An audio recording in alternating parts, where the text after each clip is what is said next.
Bonjour,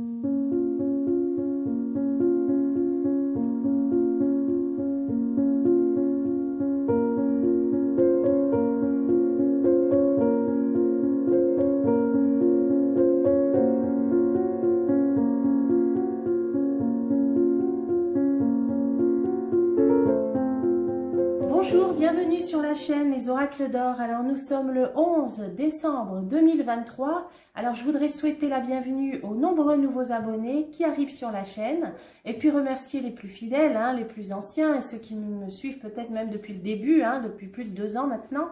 Alors justement à ce propos, alors peut-être que certains d'entre vous se rappellent de l'oracle bleu qui nous avait parlé de Notre-Dame de Paris, alors quasiment en boucle pendant 2-3 tirages. Je disais mais comment ça se fait, l'oracle bleu ne fait que nous parler de Notre-Dame de Paris. Alors rappelez-vous, au départ ça nous disait qu'on allait nous présenter des nouveaux plans. J'avais dit bah tiens, j'avais même vu au printemps 2024 qu'on allait nous présenter des nouveaux plans. J'avais dit il y aura une histoire d'œuvre d'art. Alors oula, j'avais dit c'est des choses qui feront polémique, il faut s'attendre à tout. Et puis effectivement, bon bah là on entend parler maintenant d'un concours qui est organisé pour refaire les vitraux de Notre-Dame par le chef dans tous ses états. Donc j'avais dit à l'époque au vu du tirage, il faut s'attendre à tout, ça parlait d'œuvres d'art, donc j'ai bien compris, et sûrement certains d'entre vous qui s'en rappellent à quoi faisait allusion du coup l'oracle bleu, mais ça remonte à plusieurs mois, c'est ce que je vous disais, parfois il faut faire des efforts de mémoire parce que l'oracle bleu nous prévient plusieurs mois à l'avance. Et puis, le jeu nous reparlait aussi de Notre-Dame au moment où il y a eu le décès de, je crois que c'était du restaurateur en chef, là, je crois qu'il est décédé cet été. Alors bon, si vraiment vous cherchez bien, vous pourrez retrouver ces vidéos, mais effectivement là, au vu de ce qui se passe, voilà, je me suis rappelé de ce que nous disait l'oracle bleu. C'est pour ça que j'ai eu l'idée de le reprendre aujourd'hui, pour voir un petit peu, parce qu'en fait, Notre-Dame, c'est quand même tout un symbole de notre culture, de notre histoire, en plus d'être un édifice religieux dédié à Notre-Dame. Et puis, moi forcément, ça n'a pas pu m'empêcher de penser à mon écrivain préféré, Victor Hugo. Alors vous savez qu'il était un défenseur du patrimoine. D'ailleurs, il a fait partie... Au début, il a siégé dans une commission de protection des monuments historiques. Et puis, alors on lui doit évidemment, tout le monde y a pensé, à son fameux roman Notre-Dame de Paris, alors qui est sorti en 1831, 1832. Enfin, il y a eu 2 éditions. Et avec l'histoire d'Esmeralda, Quasimodo, Frollo, etc. Alors, vous devez connaître... bien évidemment ce roman, Notre-Dame de Paris, et d'ailleurs je crois qu'il a fait de nombreuses ventes au moment de l'incendie, du fameux incendie dramatique là, le 15 avril 2019 de Notre-Dame. Beaucoup de personnes ont voulu relire ce chef-d'œuvre. Alors faut pas oublier que Victor Hugo était un fervent défenseur aussi bien, donc il adorait l'art gothique, mais donc des monuments français, et suite à ce roman Notre-Dame de Paris, où il a voulu mettre en avant, à l'époque, Notre-Dame était en délabrement, tombée pratiquement en ruine, était en mauvais état. Et donc ce roman a eu un grand succès, a suscité un engouement tel que quelques années après, en 1845, Viollet-le-Duc a commencé des travaux à Notre-Dame de Paris. Donc on lui doit la fameuse flèche qui est tombée. On a tous ces images là terribles de voir cette flèche, parce qu'il faut voir aussi tout le symbole, le symbolisme qu'il y a derrière. Donc cette flèche qui a sombré dans l'incendie de 2019, et Viollet-le-Duc, donc pas que, il avait aussi restauré des fresques murales, il avait restauré des sculptures aussi, à l'intérieur, pour ce qui concerne Notre-Dame de Paris. Donc là, on peut s'attendre au pire par rapport à ce concours de vitraux. Bon, après, on peut toujours dire oui, mais est-ce qu'il a le droit, pas le droit? De toute façon, ils font un petit peu ce qu'ils veulent, on le sait bien. Mais je me suis dit, bon, ce jeu nous avait quand même parlé vraiment fortement de Notre-Dame à un moment donné où, vous vous en rappelez pour ceux qui ont vu mes vidéos, où vraiment, je ne vois pas pourquoi il nous parlait de ça à ce moment-là, à part quand il y a eu le décès, comme je vous disais, paix à son âme, du patron qui est restaurateur en chef. Mais ça nous parlait, voilà, de plans qui nous seraient dévoilés, ça nous parlait, je me souviens, du printemps 2024, et qu'il fallait s'attendre au pire au niveau œuvre d'art. Donc, on va faire le point aujourd'hui, mais avant, vous savez, je vous ai parlé de Victor Hugo, que j'adore la littérature, la poésie, bien sûr. Hein, vous connaissez mon roman hein, dont je parle. Vous avez sous les vidéos, je vous en parle à chaque fois, le descriptif. Donc, je n'ai pas résisté, là, c'était plus fort que moi, à l'envie de vous lire un tout petit extrait. Alors, ceux qui n'aiment pas la littérature, bon là, il y a quelques lignes, hein, vous pouvez avancer. Mais alors, je ne peux pas résister parce que, donc, un extrait de Notre-Dame de Paris, de Victor Hugo, dans le chapitre qui s'intitule « Les truands à l'assaut de Notre-Dame ». Bon, c'est quand les amis d'Esmeralda viennent la délivrer, de Quasimodo. Bon, après, je ne vais pas vous faire toute l'histoire. Mais là, c'est un chef-d'œuvre, hein, c'est Victor Hugo. Alors, je ne peux pas résister. Alors, un court extrait qui parle justement quand il y a l'incendie. Alors, ça va résonner peut-être en vous. Moi, ça m'a résonné ce qui s'est passé, hélas, en 2019. Tous les yeux s'étaient levés vers le haut de l'église. Ce qu'ils voyaient était extraordinaire. Sur le sommet de la galerie la plus élevée, plus haut que la rosace centrale, il y avait une grande flamme qui montait entre les deux clochers avec des tourbillons d'étincelles, une grande flamme désordonnée et furieuse dont le vent emportait par moments un lambeau dans la fumée. Au-dessous de cette flamme, au-dessous de la sombre balustre à trèfle, de braise, deux gouttières en gueule de monstre vomissaient sans relâche cette pluie ardente qui détachait son ruissellement argenté sur les ténèbres de la façade inférieure. À mesure qu'ils approchaient du sol, les deux jets de plomb liquide s'élargissaient en gerbes comme l'eau qui jaillit des 1000 trous de l'arrosoir. Au-dessus de la flamme, les énormes tours, de chacune desquelles on voyait deux faces crues et tranchées, l'une toute noire, l'autre rouge, semblaient plus grandes encore de toute l'immensité de l'ombre qu'elles projetaient jusque dans le ciel. Leurs innombrables sculptures de diables et de dragons prenaient un aspect lugubre, la clarté inquiète de la flamme les faisait remuer à l'œil. Il y avait des guivres qui avaient l'air de rire, des gargouilles qu'on croyait entendre japper, des salamandres qui soufflaient dans le feu, des tarasques qui éternuaient dans la fumée. Et parmi ces monstres ainsi réveillés de leur sommeil de pierre, par cette flamme, par ce bruit, il y en avait un qui marchait et qu'on voyait de temps en temps passer sur le front ardent du bûcher comme une chauve-souris devant une chandelle. Sans doute ce phare étrange allait éveiller au loin le bûcheron des collines de Bicêtre, épouvanté de voir chanceler sur ses bruyères l'ombre gigantesque des tours de Notre-Dame. Alors maintenant qu'on est bien dans l'ambiance, à quoi peut-on s'attendre? On va faire un petit point. Alors, on va retomber sur terre un petit peu, parce que moi quand je pars, quand je suis dans l'univers de Victor Hugo, il faut un petit temps pour redescendre. Alors, Notre-Dame de Paris, en ce 11 décembre 2023, que peut-on savoir? Allez, c'est parti. Là, on a cadeau, la terre, l'amour, la loi. Alors, cadeau, hein, ça parle aussi de tout ce qui est beau, hein, des beaux objets, où on va nous faire une proposition. En signe de terre, donc peut-être en janvier, peut-être en mai. Oui, j'avais vu le printemps, donc peut-être au mois de mai. Bon, ça peut être aussi quelque chose qui va sortir de terre, jaillir de terre. Hein. Alors, l'amour et la loi. Alors, certains vont aimer et d'autres vont, la loi, vont se tourner, on dirait, vers peut-être certaines juridictions. La loi, alors ça peut être aussi tout ce qui est les monuments historiques, je ne sais pas. Il y a un aspect légal. Alors, certains vont aimer et d'autres vont pas aimer, hein, ou alors, en tout cas, ce qu'il est possible, c'est qu'il y ait recours à certaines instances. Alors, à quoi peut-on s'attendre concernant les travaux de rénovation de Notre-Dame, de la cathédrale Notre-Dame? Ah ben, j'ai l'amour qui sort quand même, c'est étrange, hein? J'ai l'amour, ça veut dire que, voilà, c'est ça que ça veut dire, c'est que les Français sont attachés à ce monument, de leur histoire, de l'histoire de France, Charlemagne, voilà, je vous ai parlé de Victor Hugo, les Français ils sont attachés et c'est pour ça qu'il y aura peut-être des recours. Alors à quoi peut-on s'attendre? On va présumer de rien. À quoi peut-on s'attendre concernant les travaux de Notre-Dame? Là, comme j'ai les yeux fermés quand je mélange, je n'ai pas vu. Allez, je reprends. À quoi peut-on s'attendre? L'arbre de vie, la famille, les familles, les groupes, oui, peut-être Alors, à quoi peut-on s'attendre?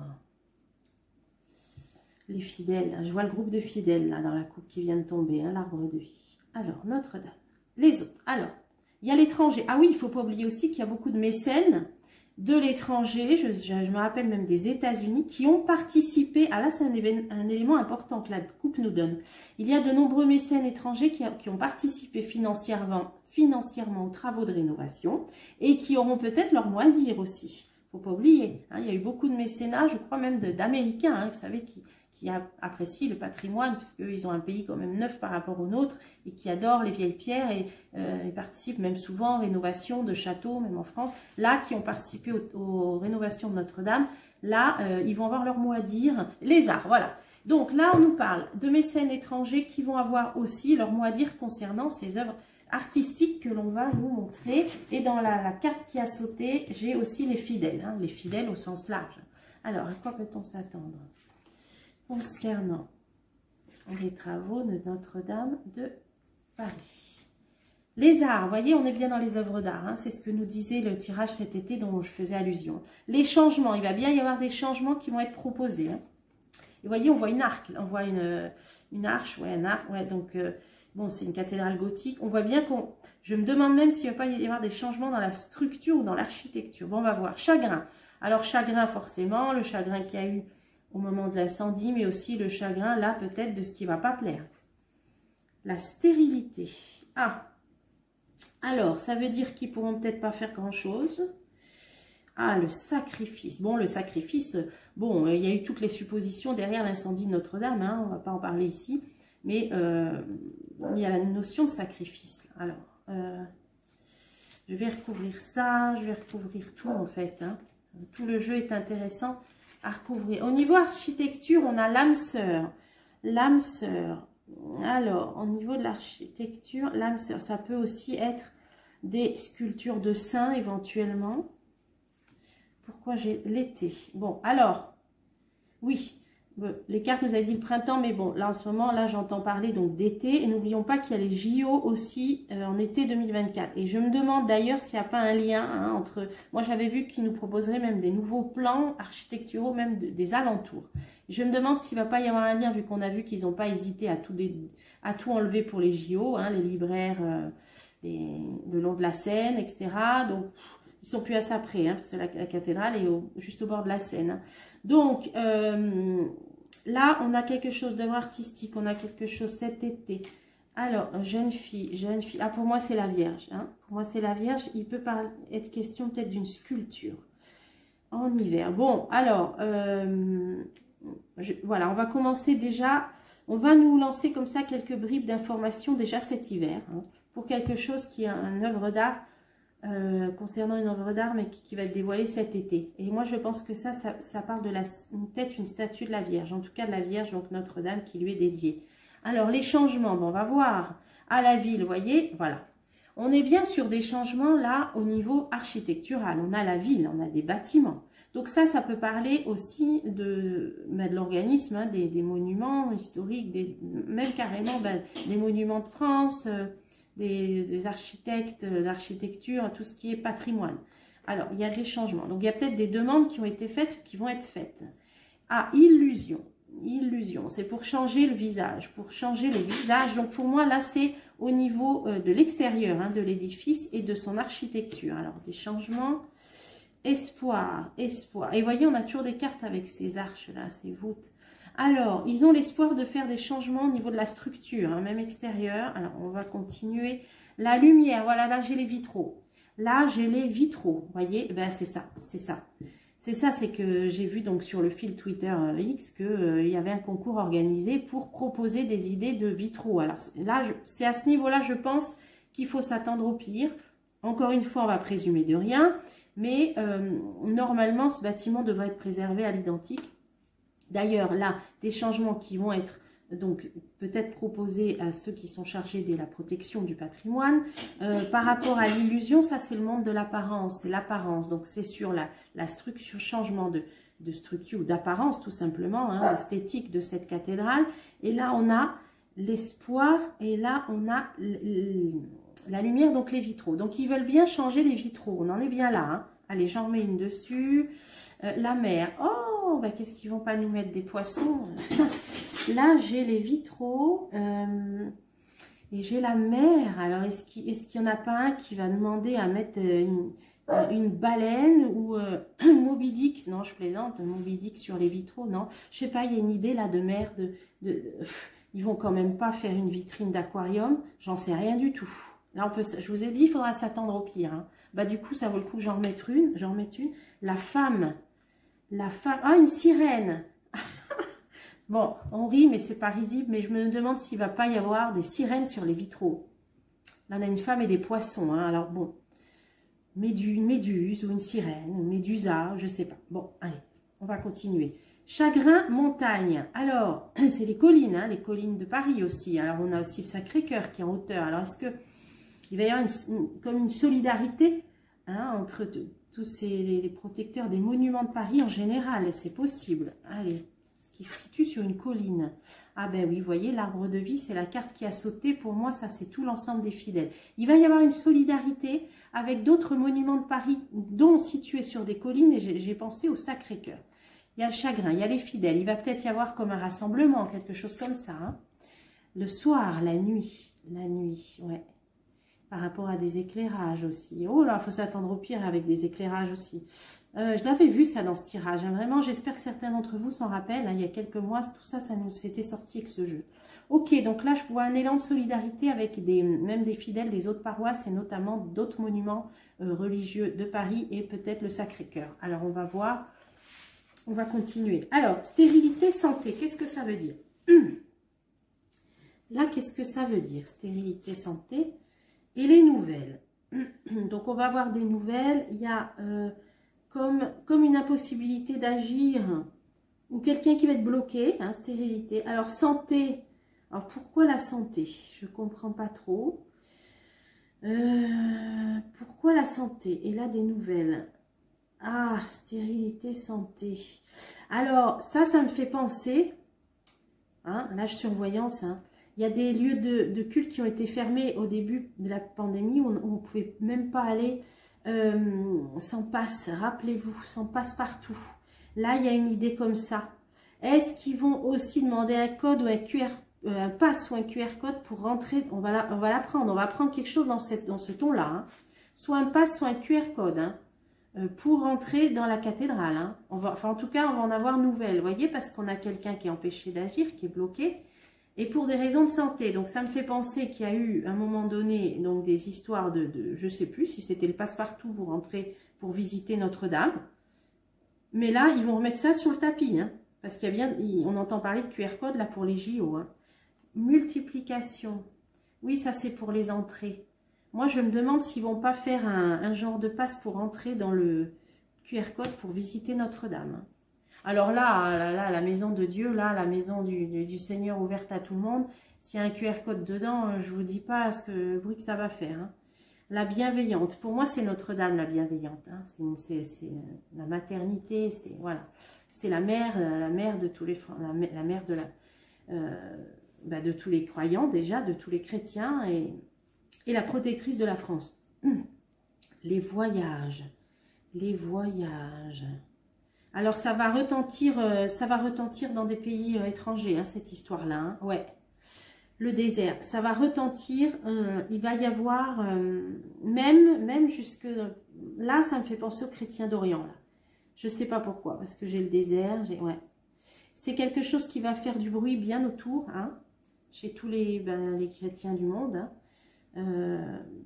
Et c'est quelque chose qui va dépasser des frontières, hein, là, de la France. Hein, qu'on va entendre parler de ces histoires où on passe partout de QR code pour rentrer dans Notre-Dame. Alors, rappelez-vous que j'avais vu un boycott, moi, pour ces JO, hein, pour en revenir à ça, parce que je pense que c'est lié. Hein. C'est une vidéo que j'avais intitulée « Boycott des JO » cet été. Vous pouvez la retrouver il y a, je sais plus, quelques semaines, quelques mois, je sais plus. Et j'ai vu que pour des raisons de liberté, hein, que certains pays boycotteraient les JO. Bon, alors, est-ce que c'est un lien avec ça? Peut-être, parce que pour moi, il y a un lien. De près ou de loin, on ne sait pas. Mais avec soit un pass, soit un QR code pour entrer, pour visiter Notre-Dame. Sacrifice, le guide. Alors, le guide, on peut y voir peut-être des évêques, là. Hein. des évêques qui vont peut-être pas pouvoir faire grand-chose. Hein, des instances religieuses. Ah oui, un patriarche. Ah ben je me demande s'il il va pas y avoir le pape. S'ils vont pas faire venir le pape pour l'inauguration, quelque chose comme ça. Mais bon, c'est pas très beau ce qu'il y a. Oui, là pour moi, ça peut être ou un évêque, un archevêque ou le pape qui vont peut-être faire venir pour l'inauguration. Ah, les hautes sphères, oui, oui, il va être invité pour l'inauguration peut-être. Hein. Et là, ah ouais, festivité. Voilà, pour l'inauguration, il faut s'attendre à une autre instance religieuse, soit un évêque, un archevêque, voire le pape. Bon, ouais, le temple. Ah bah oui, festivité, temple, c'est l'inauguration hein, de la cathédrale. Hein.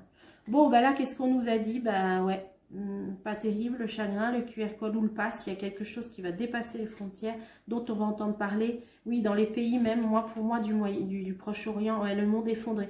Il y a aussi, parce qu'il y a beaucoup de chrétiens dans le monde entier, hein, et certains qui vont être, qui aiment bien visiter Notre-Dame, qui viennent, c'est des touristes, hein, là on a la carte des voyages, et qui pourront plus venir visiter Notre-Dame parce qu'il faudra le QR code ou le pass. Et pour moi, ça va faire grand bruit. Alors là, on voit une inauguration avec peut-être le pape, hein, mais on voit là quand même un mouvement de fraternité avec d'autres monuments. Je vous ai parlé du Sacré-Cœur.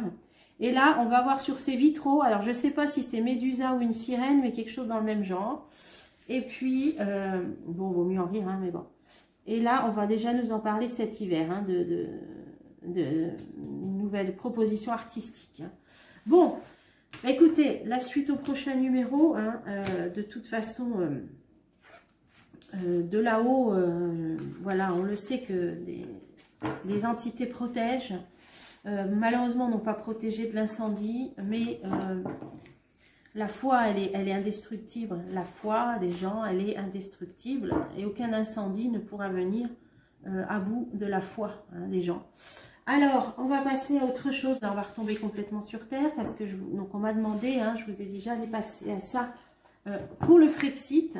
Alors, bon, est-ce que c'est si éloigné hein, finalement hein, là, on parlait vraiment du patrimoine vraiment propre à la France et là, on veut nous noyer dans cet état. Alors, j'avais fait une vidéo que ces révisions de traités ne passeraient pas au final. Alors oui, ça a été voté au Parlement, mais moi, j'avais vu que, parce que là, c'est mi-décembre, je crois, ça doit être décidé avec l'ensemble des 27 pays membres. Et moi, j'ai vu que ça passerait pas, et notamment, ce qui bloquerait, c'est cette histoire que l'Europe déciderait au niveau des pandémies. Là, moi, je pense que ça ne passera pas. Vous voyez cette vidéo récente. Alors, le Frexit, alors, procédure, trahison, oh là là, oui, bah oui, en 2005, les Français, ils ont dit non. Allez, je vais me concentrer. Y aura-t-il d'ici 2027, parce que c'est difficile de dater, donc d'ici, dans les 4 ans à venir, voilà, d'ici 2027, y aura-t-il, hein, c'est ce qu'on m'a demandé de regarder, un Frexit? Est-ce que la France fera son Frexit? Alors, méchanceté, c'est sûr qu'il y aura des bâtons dans les roues. La France fera-t-elle son Frexit? Quittera-t-elle l'Europe? La paix, la santé, la paix, le repos, le calme. On dirait qu'il y a le calme qui va revenir. La France sortira-t-elle de l'Europe? Y aura-t-il un Frexit d'ici 2027? Oui ou non? Alors, on a un changement de pouvoir. Hein? Donc, bon, là, j'ai demandé 2027, mais je pense que ça arrivera avant, d'après mes tirages, où normalement, il y aura un changement. Hein? J'avais vu que le chef dans tous ses États ne finira pas son mandat et partira avant. Donc là, on nous dit bien dans la coupe qu'il y aura un changement de pouvoir. Donc, la France, y aura-t-il un Frexit? La France sortira-t-elle de l'Europe? Alors, l'invitation, ça peut être une invitation des Français à aller dans les urnes. Ça, je pense qu'il peut y avoir, il pourra y avoir peut-être un référendum. Alors, après ce changement de pouvoir, hein, c'est sûr qu'en ce moment, c'est pas trop la peine d'espérer ou qu'il ait lieu ou qu'il soit respecté. Mais j'ai fait une vidéo récente, là, osons un regard sur 2024, où les cartes nous parlaient, hein, pour ceux qui ont vu cette vidéo, qui aurait une réflexion très sérieuse à faire déjà en 2024 à propos de l'Europe et que c'était, j'avais intitulé la fin du Nid, d'après les tirages. Donc là, est-ce qu'il y aura le Frexit? Possible qu'il y ait un référendum ou qu'en tout cas qu'on soit amené à aller aux urnes. Alors oui, il y a les élections européennes au mois de juin, là, 2024. Hein. Mais là, je demande un Frexit. Bah, c'est ce qui domine le jeu, le départ. Donc ce serait un départ de la France qui quitterait l'Europe. Oui ou non, ou la procès. Renommée. Alors, des oppositions. Alors, bien sûr qu'ils feront tout pour... voilà. Opposition, donc pour l'instant, non. La renommée, alors ça dépend ce qu'on met dessus. Hein, ça peut être question de l'Europe. Alors, la question du départ, elle est là. Là, et l'éventuel Ouais, bon, alors, s'il y a vote ou référendum, il y a la ruine dessus, donc il ne faut pas trop y compter. Soit à ce que ça ait lieu réellement, soit à ce qu'on respecte le résultat de cet éventuel vote ou référendum. Il y a la ruine. Bon, le départ, non, là pour l'instant, ça dit qu'on est retenu, hein, le despotisme, on est enchaîné. Donc là, on n'est pas libre de partir. Moi, j'ai vu une fin de l'euro un jour, une vidéo, là, la fin de l'euro, je l'ai faite début septembre, je crois. Un jour, on en sortira, mais pour l'instant, ça dit qu'on n'est pas encore libre de quitter l'Europe. Y aura-t-il un Frexit? Oh là là, voilà. Voilà, vous voyez, la réponse est opposition, mais de toute façon, ça s'effondrera d'elle-même. Alors, en fin de compte, là, on pourrait traduire ce tirage en disant il n'y aura pas nécessairement un Frexit tel qu'on l'entend, mais l'Europe se cassera la figure et s'effondrera, implosera, voilà, hein, de lui-même. Et il y aura, alors là, on a un accord avec la renommée. Alors, il va y avoir, donc ça c'est l'Union européenne, elle est là. Donc là, ça dit que Frexit, il y aurait trop d'opposition, d'opposants, mais que ça se cassera la figure quand même. Alors c'est intéressant. Et là, c'est l'Union européenne. Alors, le temps, l'héritage. On a le temps, on a l'héritage. Oui. Pourquoi? Et la réussite, d'accord. Donc ça veut dire que ça implosera d'elle-même, l'Europe telle qu'on la connaît, hein, non, l'Union européenne plutôt, implosera d'elle-même et qu'on en reviendra au passé, hein, l'héritage c'est le passé, hein. Donc à notre héritage, l'héritage de chaque nation. Et là, il y a une grande réussite. Donc oui, ça explosera. Ce ne sera pas la France qui va aller dire je fais comme le Brexit. Non, ça explosera. Moi, je vois plutôt ça comme ça. Les votes, les référendums, de toute façon, on a la ruine, ça tombera à l'eau. Voilà. Même s'il en sera certainement question. Je pense que la réponse de ce jeu, donc si on me demandait est-ce qu'il y aura un Frexit, je dirais non parce qu'il y aurait trop d'opposition, mais ça explosera. L'Union européenne telle qu'elle est se détruira, sera détruite et il y aura un retour avec notre héritage, le passé, donc ce qu'on a connu les nations. Là c'est assez clair et là on a cette Union européenne, il y a un grand changement. Donc il y a quand même un grand changement qui se profile, hein, effectivement, avec beaucoup de passion, beaucoup de colère. Et on a cet appui, cette tête couronnée qui va arriver, qui arrivera en France, puisqu'on est plus nombreux à le voir, hein, on aura quelqu'un d'autre, bien sûr. Et c'est lui qui prendra la décision. D'accord, d'accord, ok, ok. Donc, il ne faut pas le voir comme un Frexit tel qu'on l'entend, parce que là, on voit qu'on n'est pas libre, on est enchaîné. Là, de toute façon, il y a trop de choses qui nous retiennent, le retard, donc c'est pas pour tout de suite. Infortune, alors ça rejoint le jeu que je vous avais fait sur la fin de l'euro. Il y aura de plus en plus de pauvreté, hein, on va toucher le fond si on peut dire. Ça se détruira l'Union européenne telle qu'on la connaît, ben, elle se détruira. Donc ce ne sera pas du fait de la France et ce ne sera pas du fait d'un Frexit. Il y a d'autres nations qui vont quitter avant, hein, on l'a déjà vu dans les tirages. Et là, il faut attendre un nouveau dirigeant, hein, peut-être couronné, appelez-le comme vous voulez, un nouveau chef, qui va remettre en cause notre lien dans cette Union européenne, puisqu'il y aura un grand changement. Mais c'est lui qui aura la clé de la destinée, qui aura la décision. Mais on a vu qu'il le ferait avec l'aval des Français. Ah ben les pénates, oui, ça peut être par rapport au lieu de pouvoir. Il décidera. Ouais, il ne sera pas d'accord. Voilà, ben lui, il se battra peut-être au sein du... Ouais. Il va se battre. C'est le futur dirigeant qui va décider. Alors, c'est peut-être lui qui... D'accord. Il posera ses conditions. Hein. Lui dira, voilà la France, ok, on peut rester dans une espèce d'Union européenne, mais par contre, pas tel que c'est. Hein. Là, on a lieu de pouvoir. Il n'est pas d'accord avec ça. Il va combattre. On a le combat de coq, là. On a le feu. Ouais, c'est un homme. Ouais. Alors, attendons le nouveau dirigeant. Ça s'effondrera comme un château de cartes. Cette Union européenne telle qu'on la connaît. Je ne pense pas qu'on en sorte comme a fait l'Angleterre.